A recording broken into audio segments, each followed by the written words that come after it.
hey guys কি খবৰ আজি আপোনালোকৰ মাজলৈ এটা নতুন ভিডিঅ' লৈ আহিছোঁ যদি ভিডিঅ'টো চাই ভাল লাগে like comment share and subscribe কৰি দিব আজি মই আপোনালোকৰ মাজলৈ লৈ আহিছোঁ বৰ্তমান ৰেঙনি টিভিত সম্প্ৰচাৰিত হৈ থকা গুণগুণ কথা মৰমৰ ধাৰাবাহিকখনত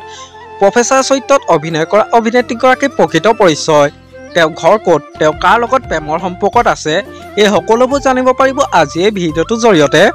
গতিকে ভিডিঅ'টো অলপো স্কিপ নকৰাকৈ শেষলৈকে চাই থাকিব বলকচোন ভিডিঅ'টো দেৰি নকৰি আৰম্ভ কৰোঁ ৰেঙনি টিভিত সম্প্ৰচাৰিত হৈ থকা গুণগুণ কথা মৰমৰ ধাৰাবাহিকখনত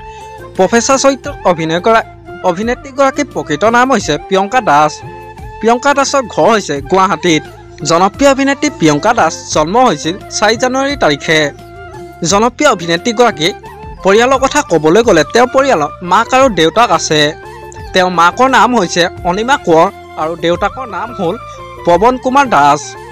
জনপ্ৰিয় অভিনেত্ৰী প্ৰিয়ংকা দাসৰ শিক্ষাগত অৰ্হতাৰ বিষয়ে ক'বলৈ গ'লে তেওঁ শিক্ষাগত অৰ্হতা হ'ল তেওঁ ক্লাছ 10 লৈকে গুৱাহাটী পাব্লিক স্কুলত পঢ়িছিল আৰু হাই ছেকেণ্ডেৰী পঢ়িছিল গুৰুকুল গামা ছিনিয়ৰ ছেকেণ্ডেৰী স্কুলত আৰু শেষত তেওঁ মাষ্টাৰ ডিগ্ৰী কমপ্লিট কৰিছিল গুৱাহাটী কমাৰ্চ কলেজত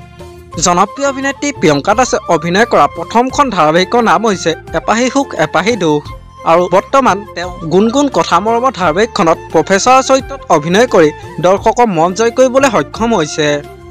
প্ৰিয়ংকা দাস বৰ্তমান ছিংগুল আছে আৰু তেওঁ ঘৰত মতা নামটো হৈছে পঞ্চী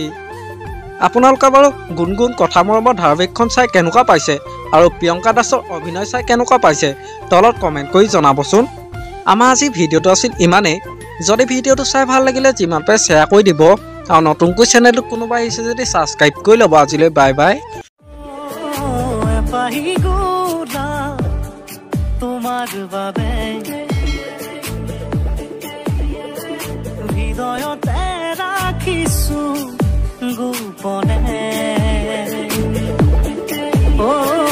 নজনানো বুজাকে সোমালাহি বুকুতে ভাল পোৱাৰ শিহৰণ